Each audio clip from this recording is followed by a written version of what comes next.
My argument is that in the last 20 years, the central banks have been totally off the deep end in terms of their intrusion in the financial system. The massive expansion of their balance sheets has totally falsified and distorted all prices, because when they buy hand over fist bonds and ETFs and even stocks, they're driving the price up without adding any real resources to the economy. So they've created the mother of all bubbles.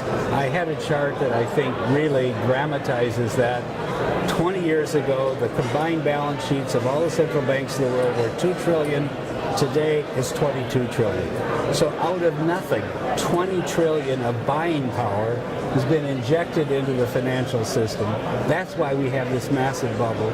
But the central banks have now reached the end of the road. They know they can't keep doing this. And that's why the Fed is beginning to talk about shrinking its balance sheet. That's why the ECB is moving towards zero QE and then eventually negative.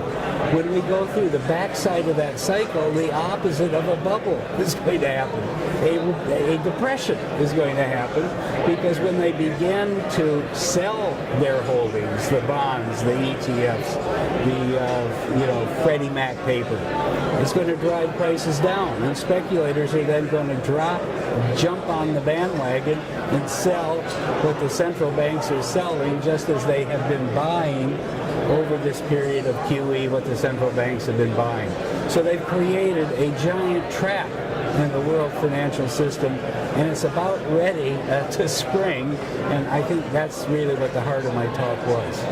You referred to kind of a graphic image of a pig going through a python. That's sort of the stock price trajectory that we've seen later, and now it's coming out the other side. I can certainly see why someone would conclude that if QE, for instance, has one effect on while it's engaged, when you disengage it, you would expect it to have the opposite.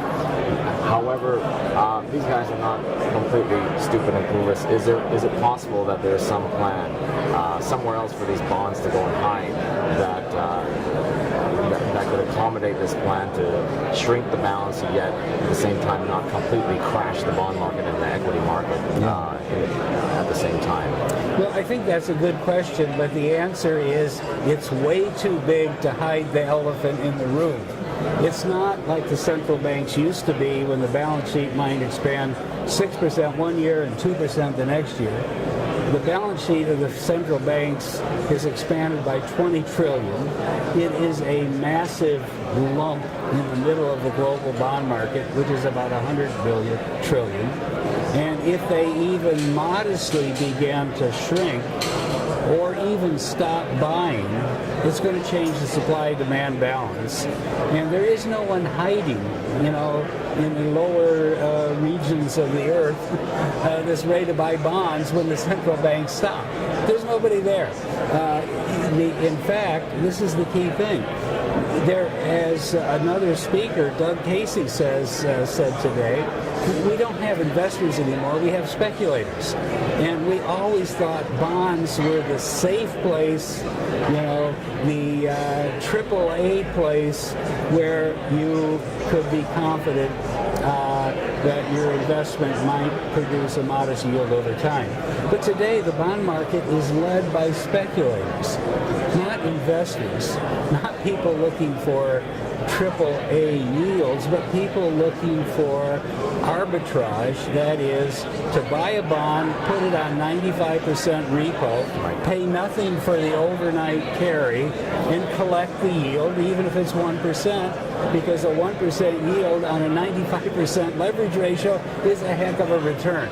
So the market is basically infested with speculators, even the bond market, and this is what the central banks do not understand.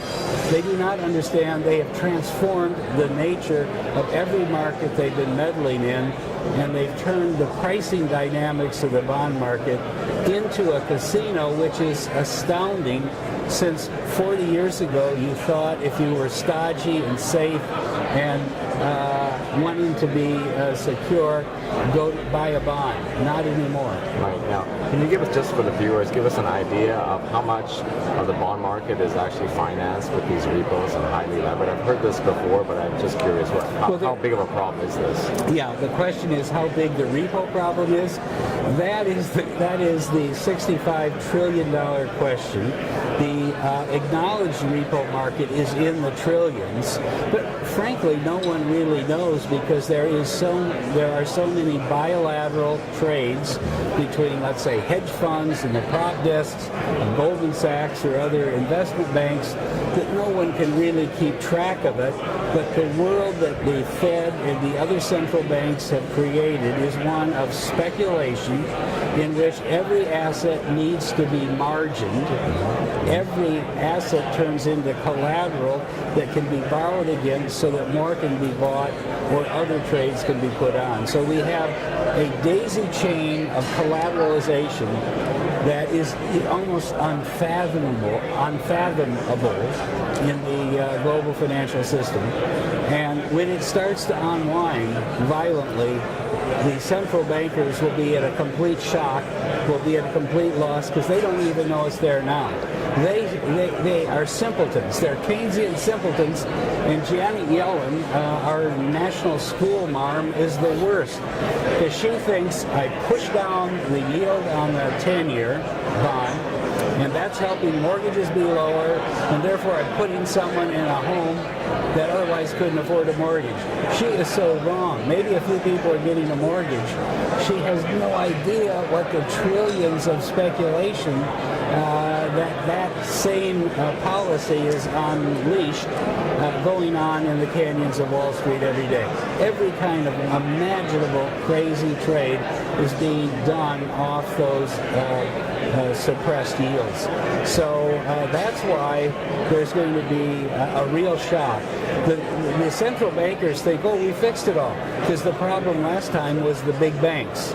The problem this time isn't the big banks. The problem this time is they've driven risk out of the banking system through what they call prudential regulation, and it's now hiding out there in the non-bank financial system, in the so-called shadow banking system, in bond mutual funds, in junk bond funds that have exploded, in all kinds of custom trades, bespoke trades as they call it, that are invisible to the central bank and to the regulators. So there's a lot of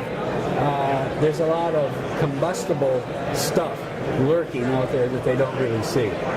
You made reference a couple of times to your years in the Reagan administration and sort of the problems that we went through, the solutions, and sometimes it wasn't always what people think it is. Yeah. And can you just reflect on that for us? Yeah, there is a lot of revisionism, mythology about the great Reagan expansion. But what it really was an accidental experiment in Keynesian debt-financed tax cutting and borrowing. It wasn't a sustainable or productive policy for the long run, but we could do it then, even if it was by accident. He didn't intend it. His tax cut got too big, the defense buildup got too big, didn't cut any domestic spending because the Republicans really talked a big game, but didn't have the courage of their convictions and so forth. But the point is, we started with $930 billion of debt, 30% of GDP. That had taken 190 years from the beginning of the American Republic to achieve in 1980. By the end of his term, 8 years, 1988, the national debt was $2.8 trillion. He had taken it to a level that was triple where he started. He had added $1.7 trillion to the $8 trillion to the national debt, or double what his 39 predecessors had previously produced.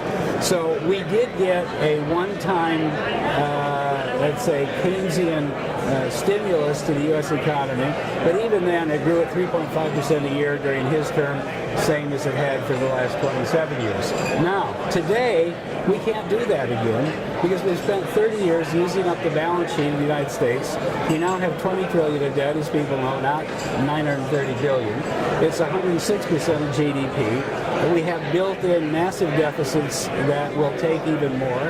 And so therefore the idea that there's going to be some huge tax cut that can be funded by borrowing is just completely wrong. It'll never happen. It'll never get through the Congress. In fact, they won't even be able to raise the debt ceiling to finance what we already have built in. You ended your talk with what? Sell the stock, sell the bond, sell the house, sell the kids. You're implicitly you're buying dollars if you do that. Are you betting on a big debt deflation? I think the safest place to be right now is not in the casino. In other words, it's rigged, it's inflated, it's unsustainable. That there is no point in buying a bond now. It's the worst investment you could possibly make. Yields have to go up. Prices are going to fall. The stock market is now trading at crazy multiples, 25 times on the S&P 500, 90 times on the Russell 2000. I had a chart in my presentation that I showed, which I think is more practical and really indicates how distorted and unbalanced things are. The number of average labor hours at average pay that it took to buy the S&P 500 in 1980 when I went in the Reagan administration, 20 hours. Today, it takes 105 hours. Okay? So, in other words, the stock market today is off the charts of history if you measure it against real resources and not simply inflated dollars. All right. Thank you very much. It's David Stockman, author of Trumped and the Great Deformation. Thanks for joining me here in Vancouver. Happy to do it.